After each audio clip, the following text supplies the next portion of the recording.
Yeah, two parshiyot. Let's try to go through them as fast as possible. Parashat Chukat and Parashat Balak, two very important parshiyot, but two very, very different. Parashat Chukat deals in the very beginning with the Paraduma, with the red heifer, the red cow. As you know, the Torah is divided into various types of mitzvot, various types of commandments. Some of them are called Hukim, some of them are called Mishpatim. Mishpatim are the regular commandments, Ben Adam Lechavero, one needs to know how to deal with his friend, laws, rules. Hukim are decrees. A king decrees, he doesn't have to explain himself. The Mishpatim are reasonable, they make sense, common sense, that even the Goyim adopted some. They're necessary to maintain law and order.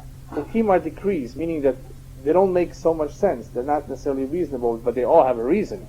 They have to have a reason, otherwise Hashem would not have given us it. But a chok is a decree. And not only is it a decree, one of the explanations given why the reasons are not given in the Torah is because some of them are beyond human comprehension. The human mind is limited. It cannot fully grasp.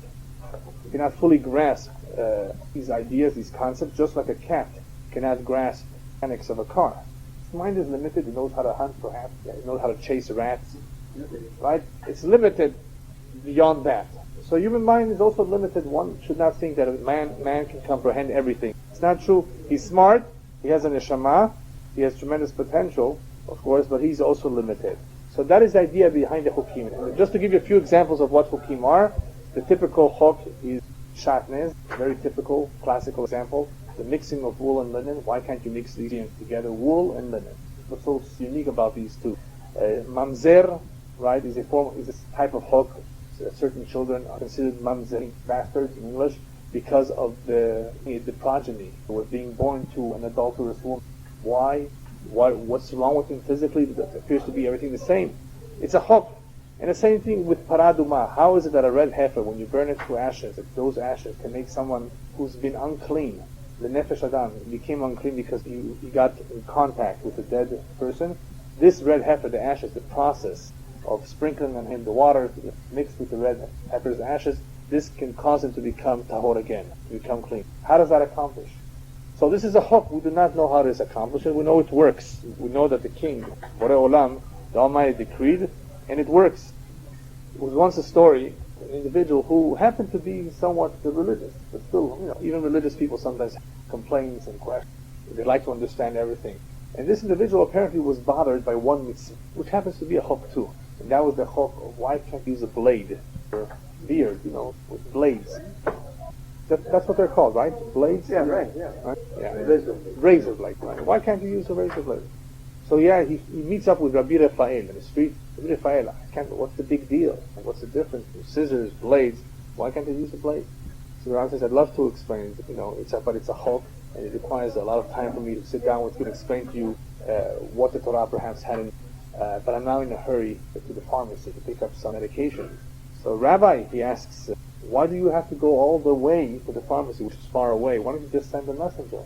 You have to pick it up for you. Why do you have to bother? So the rabbi answers, because this medication is important for me, and I want to speak to the pharmacist first to see how effective this is before I take it. Because Rabbi, you don't trust your doctor? He advises you to take and to buy this medicine, well, you have to go and ask the pharmacist to be convinced?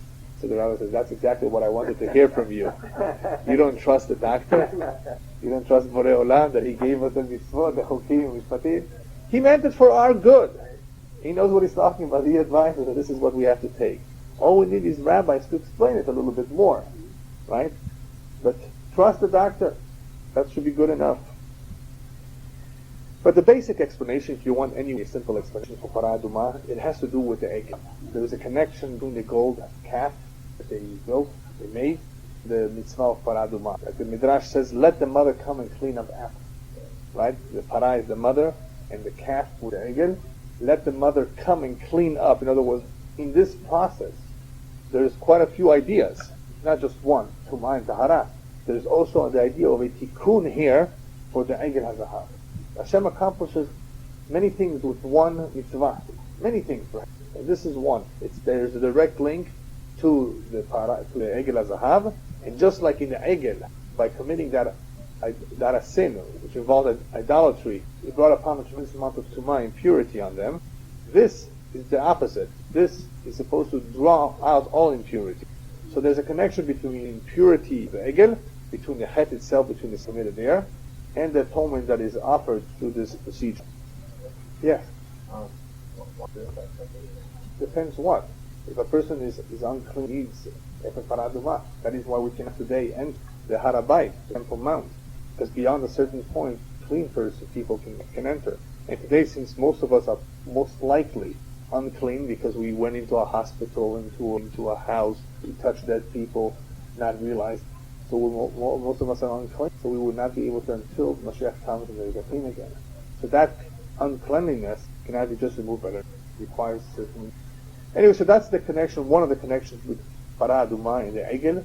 Let the mother come clean up. There's an atonement here involved, the tikkun, and there's the tum'ah of the avodah zarah, which is metameh kol haguf, which also makes, and this Parah Adumah has the ability to make one clean.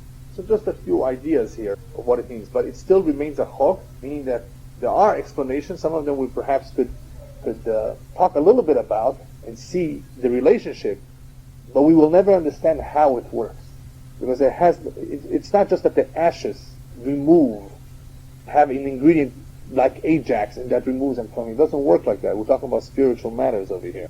So it works on a much deeper level, not on a sexual level, on how it accomplishes that removal of tum'ah, which is a spiritual force.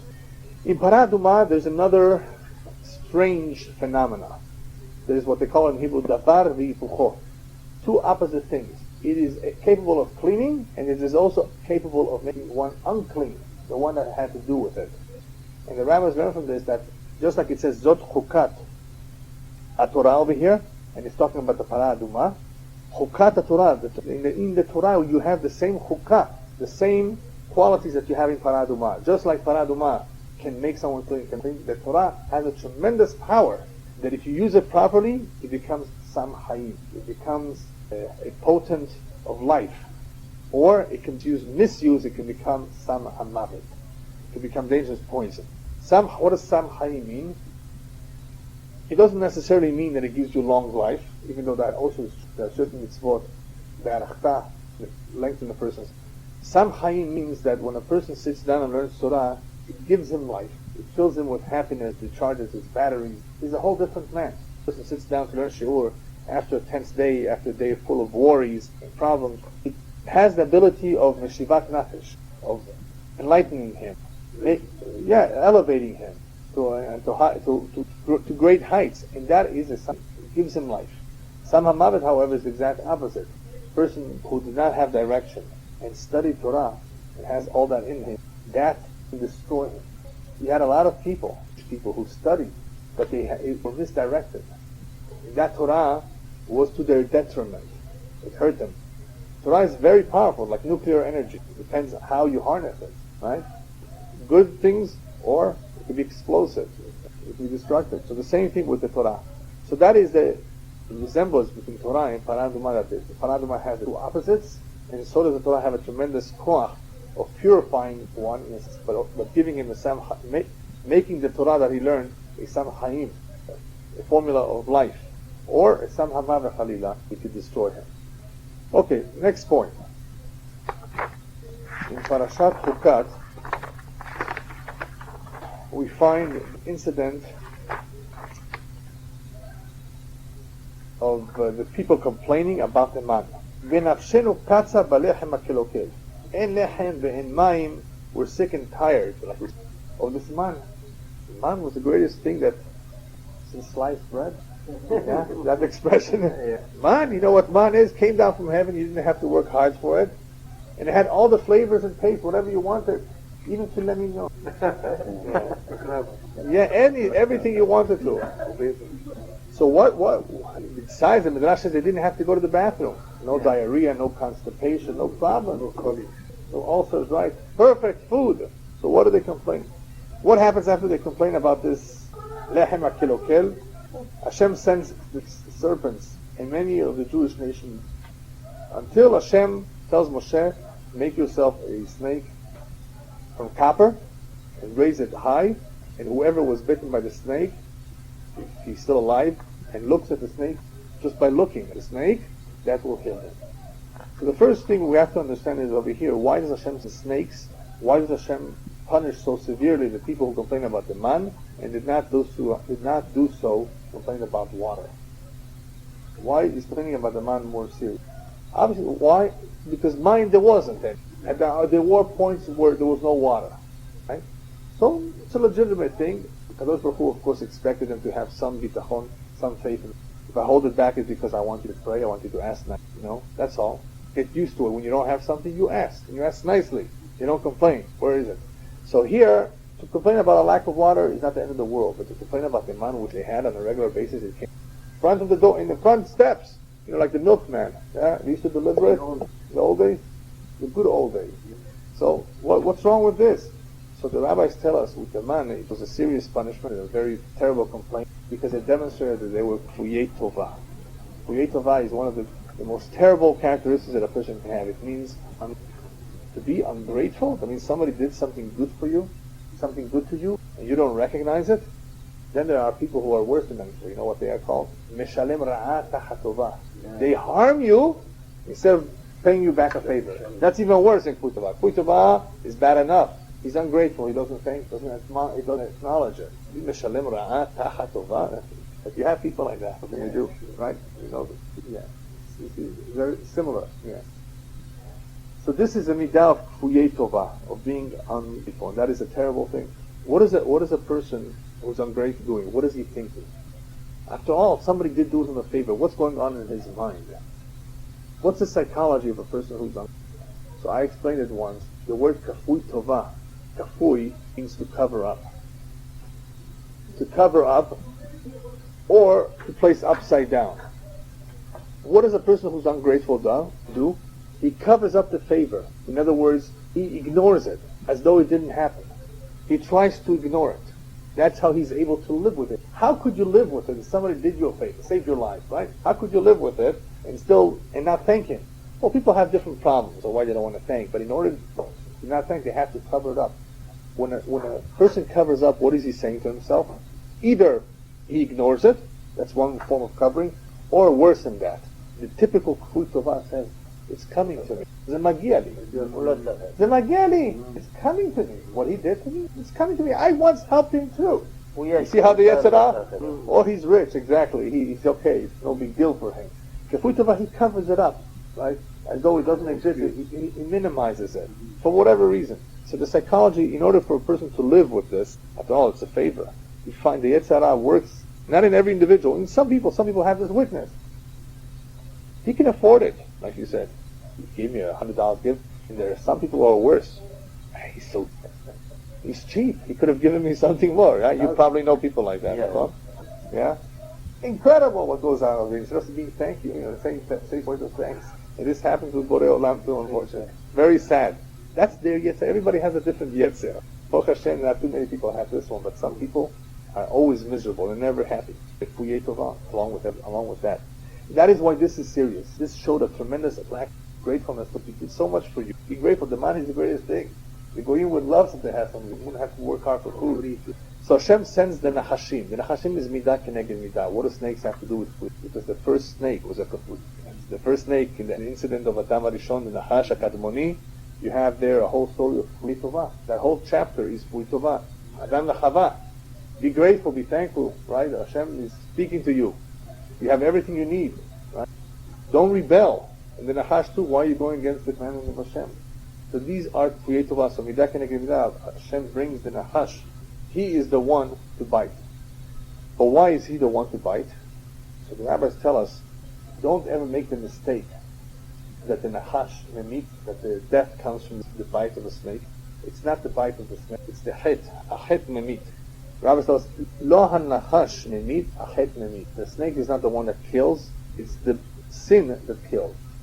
Like the rabbis bring down in the Midrash, they once asked him, a lion bites a human being, he enjoys it. So does a tiger, so does any wild beast who wants to flesh.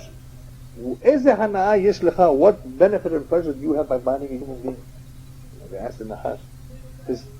I have no benefit whatsoever. I don't enjoy it. The only reason I do it is because upstairs. So any time a snake goes after a human, Unless, of course, maybe you step on it or you antagonize it. Like with some animal, you want to start up with them, they go after you. Or they're trying to defend their young, maybe. But yeah, it depends. Exactly. Usually would run away. An animal is supposed to be afraid of a human that has its Selam Elokim. That is what it says in Bereshit. That is the way it's supposed to be. If a shark eats, scientists claim it's because it made a mistake. It thought it was a seal. But why did it think it's a seal? Well, it doesn't have any eyes. It has very sharp senses. It's because the Rabbi tells in the Gemara, whenever an animal nidmelo kechaya, that human being, if he does not have the image of God on him, because he's not a good man, it appears to the animal like another animal. This is not a human. This is just another animal. That is why sharks mistake this. But once they bite, they say, "Oh, this is not part of my diet." Right? They let go of it usually. Right? So the nachash, when it bites, it's sent b'shlichot, like the Rabbi tells us, b'shlich lamakom, and has many messengers to carry out his mission, and one of them is nachash, especially for people yeh tova midah keneged midah. You're ungrateful, I'll send you nachash who is also ungrateful. כן, יש לו נחש. כן, באדם הראשון. כן, שם גם כן היו כפויי. אז פה השם גם ששלח להם את הנחש. Okay, why does the water stop all of a sudden? So we've explained in the past, Hashem wants to see how they're going to react. They're going to pray, they're going to ask. Yeah, it stops temporarily. Why did it stop here? Because all along they did have water. Right? They had the be'er. A well that accompanied them went. Bischut Miriam. It stopped. Kadosh Baruch Hu is teaching them an important lesson. Sometimes he should not think it's coming to him. Could be that he has something because chut, that he performed once a mitzvah. That is why they lengthened his life. That is why they spared him. He was supposed to get killed, right? But he missed the plane. He missed the bus. Yeah. Who knows? It could be because of his chut. Don't say, is it mazal? There's something called divine providence. Hashem supervises on every individual. When the time comes and that man has to go, he puts them all in the same bus. Everybody who was in that bus had to go. There was a girl who was supposed to be on an earlier bus. You know how something that happens at the first one? That was the bad one, and you got on the second one? Well, here was just the opposite. She was supposed to be on the first one, and she got on the second one. There was a boy this last night who got killed in the Tamar. I'm sorry, not in the Tamar. That was yesterday. He got in the second incident in Yerushalayim. He was in the same yeshiva in Tamar 3 weeks ago when yeshiva boys were. He was there and he survived. Survived that one, but he didn't survive. And it was a Malach HaMavet eventually comes up. He has a list. And you can't just run away from these kinds of deaths. You should be This is a tremendous kapara. Many of them are good people. In a very high level. This is to dial to do something. This is not a sentence. Even though it doesn't appear like something very nice, it is very true. You must remember, anybody died because he's a Jew. And Hashem has his own cheshbonot that we're completely of why him, why at this time, why in such a way. Right now we know that we are in the time before, and there's definitely an additional cheshbon besides the regular cheshbonot. What? For good. In other words, Hashem is finishing up and collecting all the debts. This is important. But anyway, at the same time, we're seeing also a lot of miracles. Succeeded. Kadosh Baruch Hu is watching over us. Okay, why were they told, the ones who survived the bite, they did not die, but they were bitten, to look at the snake? Just by looking at the snake, they were healed. What kind of a cure is that? Again, that shows that the cure and the illness does not come from natural things, what we think they do. They come nashamayim. Just by looking at the snake, they were cured. By looking up, they were supposed to do two things. They were supposed to realize what their honest was, in other words, why they were punished because of the snake, because of being grateful. So by looking and staring at the snake, you were supposed to remind them, and they would do teshuvah at that time. And by raising their eyes, they would be raising their eyes to Shamayim too, in realizing that everything comes from Hashem. Nothing happens just b'mikreh. On the contrary, the ananim, the clouds in the desert, protected them from all the elements in the desert, from the weather, from snakes, from scorpions. All of a sudden they get bitten. They must realize this is Nashamayim. Another example that they were punished is seen from the various nations who didn't want to offer them food and drink. They were mistreated, even though they were punished by Hashem.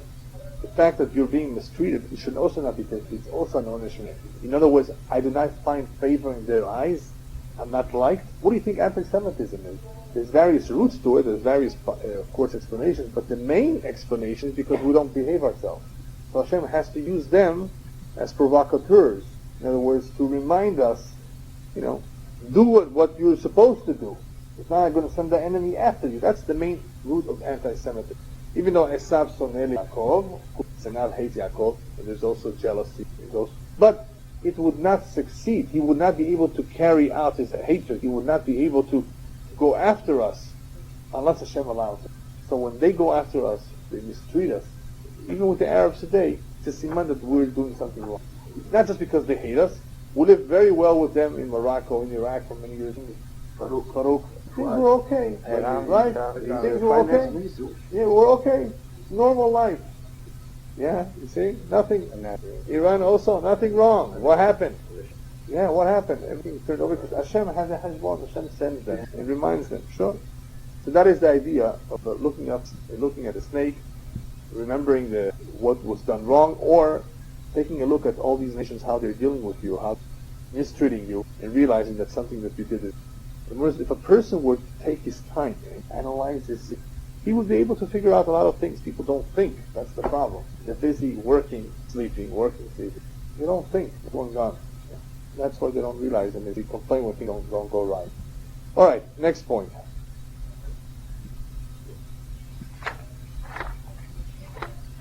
Last point in Parashat Chukat is perhaps that HaKadosh Baruch Hu is dealing with them be'ofen al-tiv'i, in a situation which is above nature. Everything is miraculous. Snake, the kafir, the cure, the man. There's a lot of things that are al-tiv'i. HaKadosh Baruch Hu is dealing with them in a miraculous way. This whole experience in the desert is miraculous. Why? Why didn't they start growing crops? Why did HaKadosh Baruch Hu perform so many miracles? Everything surrounding them was miracles. Obviously, there's quite a few lessons to do. The most important lesson of all is that HaKadosh Baruch Hu wants them to absorb something that's called Yirat Shamayim, fear of heaven. If a person, Rabbi tells, if a person learns Torah, and learns a lot of Torah, and he has no fear of heaven, and Ben Ish Chai explains it beautifully. What is zero? Anybody know what a zero is? Is zero important or not important? It depends where you put it. A zero by itself is insignificant by itself. But if you have a number, you start off with a 1, with a 2, with a 3, and you start putting zeros to the right of this number, every zero adds value to this, right? But what happens if you put the 0 on the other side? It becomes less, right? Or it's worthless. Right. The same idea, the same mashal you can use with Yirat Shamayim. The rabbis tell us a person who does not have Yirat Shamayim, his entire Torah is worthless. You first have to begin Reshit Chokhmah. The beginning is Yirat Hashem. Yirat Hashem, that's the beginning. Then you can start adding additional things, additional Chokhmah, additional. Then all that Chokhmah will have value, more and more value that you build on the Yirat Shamayim, which is number 1. So it's like a zero, depending on what is first. If the Yirat Shamayim is first, then all the Chokhmah that you add after that adds value. But if you have just the Torah by itself over there, without the Yirat Shamayim, worthless. HaKadosh Baruch Hu wanted them to absorb a tremendous Yirat Shamayim by seeing that He rules. He's the boss. It's supposed to have inspired them. It's supposed to have influenced them positively. So Hashem is giving them all that experience that we wish we would have today too. And we have it today, but we don't see it as openly and as obviously. The reason for that is the rabbis tell us, the most people who have a miracle performed to them would not recognize the Torah. En bal hanes, one who had a miracle, makir beniso. He usually does not immediately recognize the miracle that was performed. So HaKadosh Baruch Hu does not openly, continuously make miracles for him because he doesn't recognize it. Why, of course, if he has to be saved, if his life has to be spared, he will perform miracles as long as it's necessary to save his life. But if people would recognize, if some good would come out of the miracle, that would strengthen the person, Hashem would do it. It's like with people who complain. If God would only show me one miracle, I'll be a believer. Shtuyot. We saw, our forefathers saw many, many miracles, and we still had problems with them. Right. That's a miracle. Yeah, but exactly. But yeah, that's a good example of a person who might say, "En bal hanes makir beniso." I was lucky, had an airbag. You know what they call them? Airbag. It's good. It's good. I have my seatbelt on. Tipesh. What about Kadosh Baruch Hu? Did you don't think He saved your life? Right. So en bal hanes makir beniso. Unfortunately, the bal hanes, the one who experienced the miracle, does not always recognize the miracle. As much Yirat Shamayim as possible. Let them see firsthand all this experience, al tibi, miraculous way, so they should absorb the Yirat Shamayim that I wanted to have for the rest of their life, for future generations.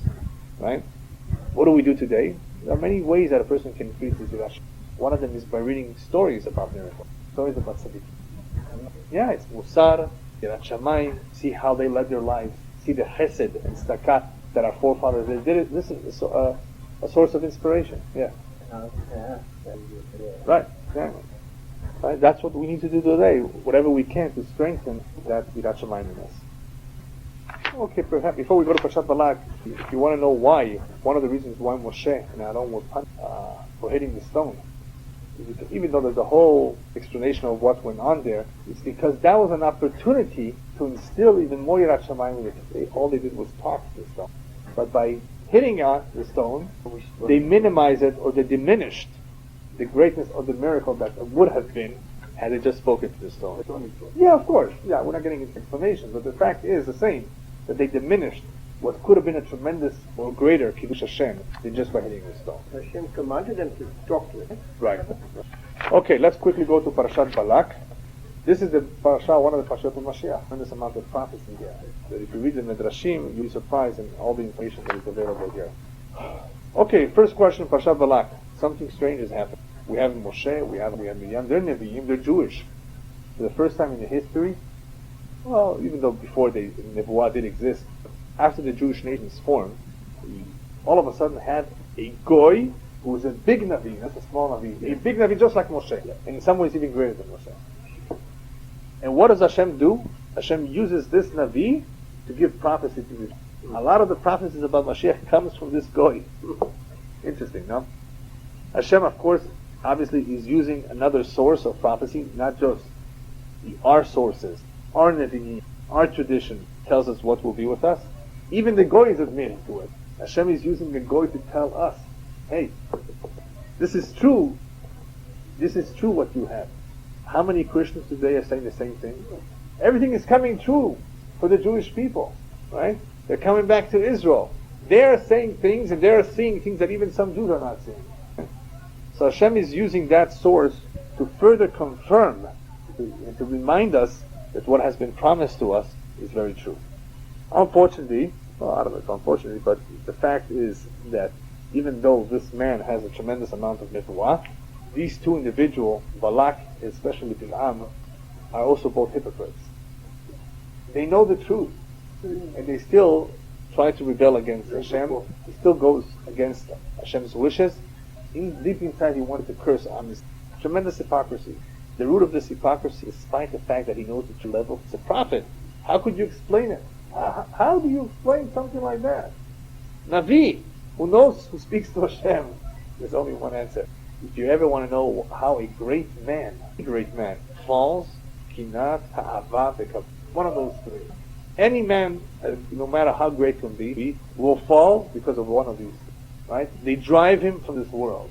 And he had basically the kavod and the ta'ava. Kinah, maybe not so much, but Balak had the kinah. He had ta'ava and kavod. Ta'ava, all sorts of ta'avot, by the way, all sorts of desires. Any desire that you can think of, but Bilam had it. Yeah, the donkey, yeah. I didn't have to elaborate. Obviously, what I meant is all types of ta'avot, including bestial desires. Bestial.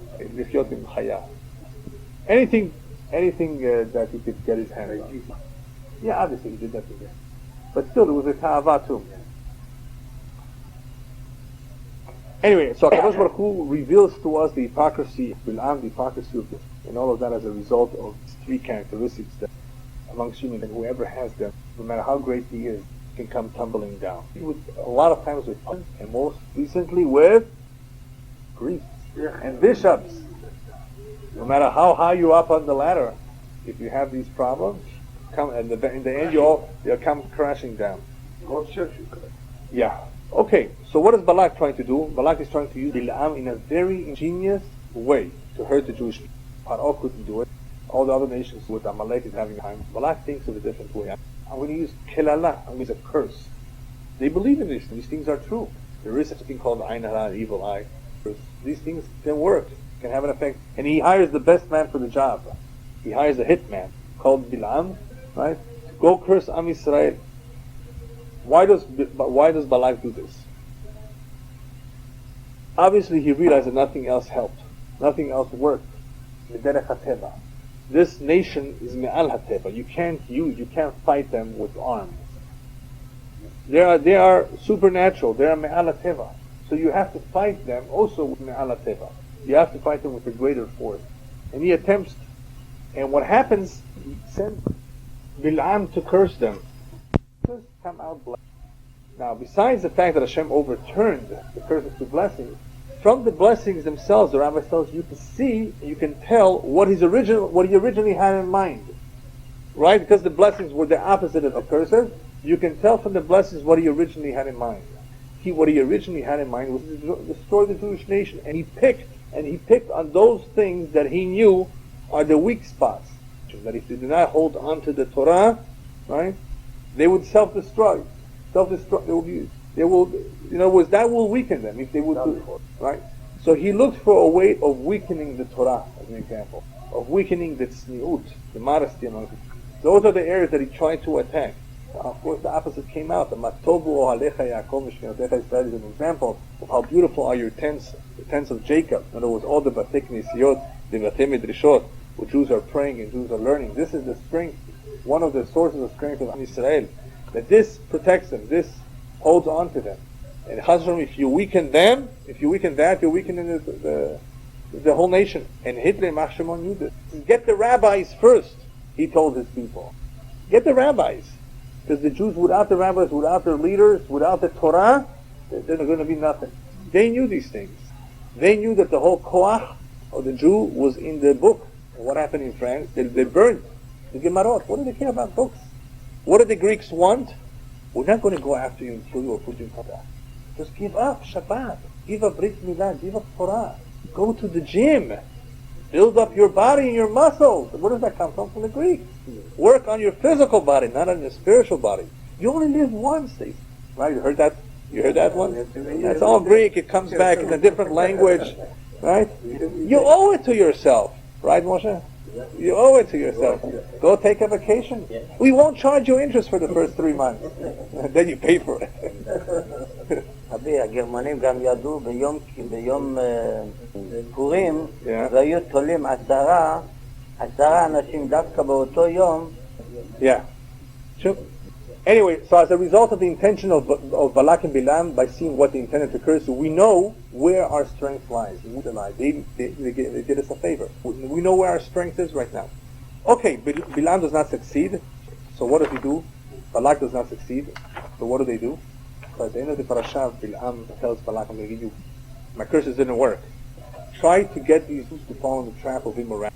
Go set up your daughters, your girls, in boots. Znut, right? Fornication, immorality. And you will see that the Jews will get hurt. And unfortunately, a little bit of that didn't work, and they got hurt from that. That was the only thing that was able to work for him. What? Anyway, I'm going to just concentrate a few minutes we have on some of the nevuot of the prophecies that Bilam told about the Jewish people, where we can learn from them what we need to do, especially before Mashiach comes. One of the things that Bilam says is, "En'am levadad yishkon, uvagoyim lo yitchashav." Remember that pasuk? Yeah. Am levadad yishkon means that this nation will always be by itself, will live by itself. Uvagoyim yitchashav, and it will not be considered by the nations. What does all that mean? Bilam is revealing to us one of the secrets of the survival of the Jewish people. En'am levadad yishkon. In other words, if we want to remain as a nation, we have to be by ourselves. We cannot assimilate. But if we go uvagoyim, But if we go in a similar to the Goyim, then lo yitchashav. Then we will not make it. Not only will we not make it, they will hate us even more. We will be in peace, yishkon, if we are levadad. We do not mix, we will yishkon, we will be in peace. Uvagoyim, but if we try to swim, lo yitchashav, they will not like us anymore. They will always remind us. Hitler reminded the Jews, even 4 or 5 generations ago, your father was a Jew. You were going to the camp. What were they trying to do? German Jews assimilate? No, assimilate. You can't marry us. Even if you 4 or 5 generations ago you were Jewish, they still punished you. They still sent you away. They still went after you. So this is one of the secrets. Goyim lo yitchashav, not to assimilate. The Baal Shem Tov once told a story. He was in Turkey in his attempt to reach Eretz. He once overheard a conversation of Goyim, of Muslims. I get too close to this group. Najis, in St. Farsi, right? Najis. Yeah? Yeah. Yeah? Tameh. Tameh, unclean. Yeah? Nagasa. Let's not get close to him. And the Baal Shem Tov says, Baruch Hashem, HaKadosh Baruch Hu is protecting him from becoming unclean. Because he also didn't want to get close. So he may put it into their mind, let's not touch him, let's not get too close to him. Yes?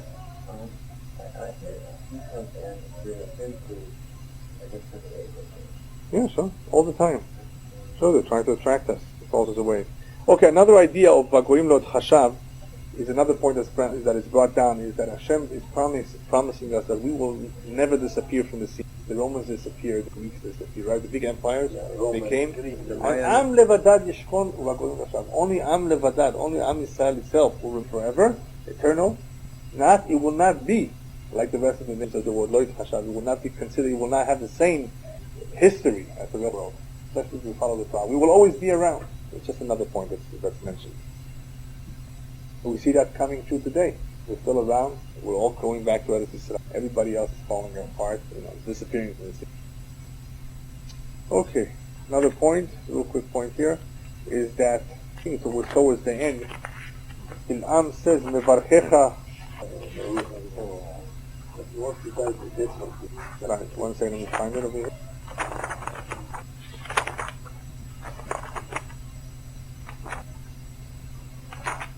Alright. Those who bless you will be blessed, those who curse you will be cursed. Right? This is also an important point, that throughout the history, those that went after us, those that hurt us, that persecuted us, they were punished, so eventually they will be punished.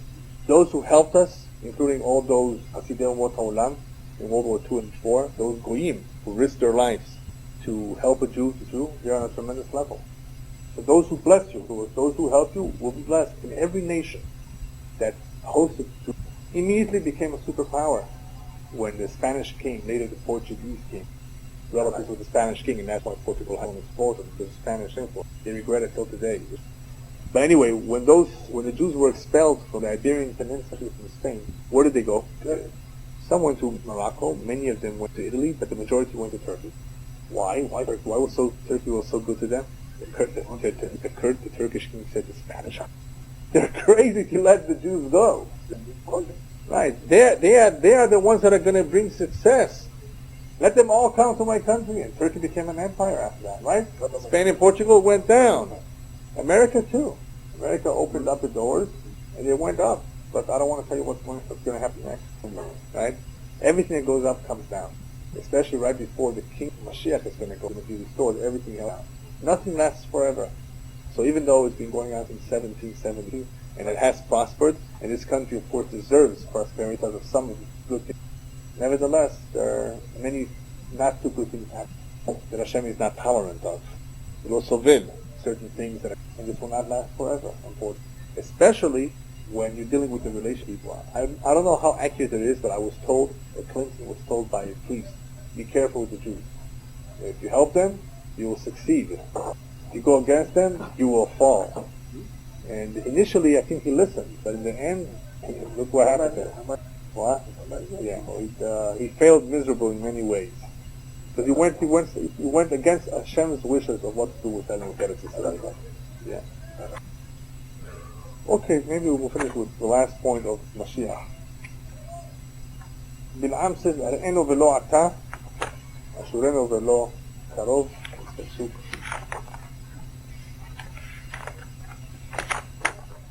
In other words, he was basically seeing a prophecy in a very distant future, I see that it's not very close, it's still very far from coming. And he was talking about Mashiach, especially Mashiach. There's a lot of prophecy here, there's a lot of information. The details are, of course, the Midrash, they include this a little bit, but not in the Pasuk. But briefly, he's telling us that Am Yisrael in Am Kilavi, when it springs up, will spring up like a lion, out of nowhere. And it will be a slow process. And how will you know when it's coming? So there was once a story in the Polish parliament, where one of the politicians got up to speak against the Jews. This corrupt nation, good for nothing. They're so different than everybody. They're unpatriotic. They are bloodsuckers. Any adjective and any name that you can think of. Total hatred. And he said that even Bilam spoke about them, in such a derogatory way. Magoyim lo yithashav. They're all by themselves, etc., etc. So the rabbi who was present there got up to speak, and he says, "Thank you very much. Very, very inspiring words." The guy was amazed. I just criticized you, badmouthed you, because you don't understand. A prophecy has just been fulfilled. The prophecy of Bilam. What prophecy? In your words. We have a tradition in that prophecy that when the nations talk bad about us, when they speak bad about us, when they go after us, and they say things like how corrupt and how bad and how different you are, that's siman that we're about to spring up like a lion. That's the following pasuk. That whole pasuk, that whole prophecy of Bilam, that we're different, that we're like this and we're like this. If we hear this and we see this and we experience it al-besareno in our flesh, that we're being so persecuted, and they speak about us that this is what we do, lies, that's siman ucheari, that this is the end, that we will spring up like a lion. So let me ask you, how many resolutions were there in the United Nations against Israel? Huh? How many? More than any other country in the world. I already forget how many. Yeah. That is the biggest siman the Mashiach is coming. Right now is Iran. Huh? Right now Iran is number one. Yeah. They kind of fighter. It's the hand of Israel, America. Yeah. Yeah. Anyway, so we're in the midst of this process. Let me just end with the last point over here, that Kadosh Baruch Hu is giving all this prophecy to Am Yisrael, whether it's in Parashat Bilam, in Parashat Balak, through Bilam, or whether it's in the Nevi'im for the following reason. The rabbis tell us that Kol Nevuah Sh'tzricha Ledorot Nichteva. Many prophets stood up and said, "Prophet, Jewish nation." Only the ones that were necessary were documented and written. That we will need them. So they're not only prophecies for that time over there. It's also quite a few of them for the future. If it was necessary for the future, they were written down. So when things start happening, and we have many questions and doubt, despair, we should look at the prophecy and gain a little bit of encouragement. This is talking about our times, hopefully, right? And just like back then, HaKadosh Baruch Hu performed tremendous miracles, right? To take Am Yisrael out of Mitzrayim, He did so in such a miraculous way, and because He's reminding us through the prophecies that He will do so again, once again. So a lot of the miracles and a lot of the prophecies, what they have in common is to remind the Jewish people that with Am Yisrael, nothing happens by chance. Everything is controlled. And just like back then, throughout the desert years, or 40 years or so, everything was controlled by Kadosh Baruch Hu. The weather, the food, all that's happening in the world today is also controlled. And even though, unfortunately, we're going through a tremendous amount of tragedy and suffering, and it appears to be like hatred, and that they're after us, and that they want to get rid of us, and that perhaps we should make a peace solution with them by building or make a fence to protect ourselves. All of this is monkey business. It's a waste of money. HaKadosh Baruch Hu obviously has a message that He wants to be Ne'oret Am Yisrael Tshuva. And He's sending us all sorts of signals. Yeah.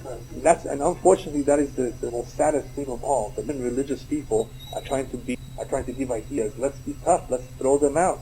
That's not the solution. I have not heard yet in the newspaper. Maybe there are some rabbis who are saying it quietly. Let's do teshuvah. That's the solution. That's the only solution. אבל אתם אמרתם פה, בפרשה שאתה קראת, העם בדד ושב, הוא אומר, אל תתערבו, לא תהיו איתם ביחד, שלא תביאו אותם, להכניס אותם לארץ. No, there's no doubt that you have to be strict, you have to be forceful, and you have to demonstrate that this is your land, you have to be proud, but let's not forget the most important detail of all. Hashem wants us to remember that He's the boss, He wants something from us. This is his way of reminding us that something is wrong. All these prophecies, therefore, including Bil'am, especially the ones after him, are intended to contain musar and words of encouragement. Both. Musar meaning, be careful. Otherwise, the goyim or the enemy is going to come after you. In the end, remember, HaKadosh Baruch Hu will keep his promise and he will be